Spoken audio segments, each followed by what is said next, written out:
These are the supercurriculars that you are going to do if you want to study English literature at university.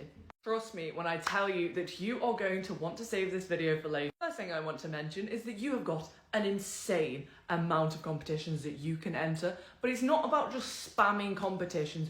Do a couple and do them well. Make sure that what you write about links together. Don't be writing about two completely different things for completely unrelated reasons. There should be a common theme to a personal statement. That being said, Hubert Butler Essay Prize, John Locke Institute. So this is open, but registration is closed. But if you registered at any point, you can still enter. You have a couple of writing competitions, not necessarily essays. So Creative Writing Inc., this can be a short story, or it can be an essay. Newwriters.org have a short story competition. A little bit more niche and regional, but if you have ties to Scotland or are Scottish, the Anne Brown Essay Prize. Reading. Right, I am not going to sit here as an economics student and tell you what to read as an English student. But what I am going to tell you is that it should be off the A-level curriculum. You shouldn't just be reading things for the sake of it. What did you take from it? What did you do next about this interest? What particularly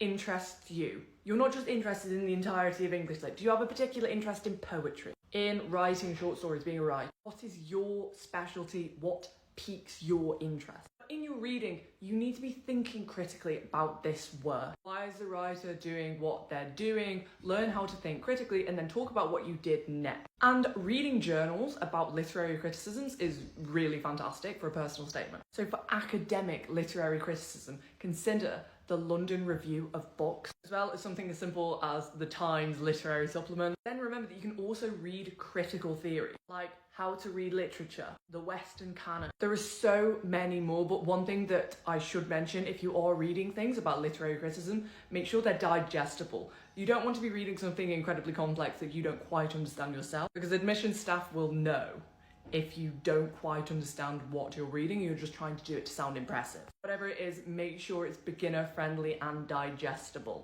Now, podcasts and lectures, definitely TED Ed. Go into literary concepts in more detail. Oxford University have a really good English literature podcast, and you can go and watch the Gresham College lectures. This isn't Oxford, but this is just a public lecture that you can watch. And then podcasts, depending on what you're interested in. I don't even study English, but sometimes I like to listen to the History of English podcast because it has these language deep dives. My vocabulary is quite limited, but it helps me explore etymology more. In Our Time, Literature is a fantastic podcast, academic discussion, a variety of literary texts. If you found this video helpful, be sure to comment which subject you want to see next and follow for more daily personal statement tips.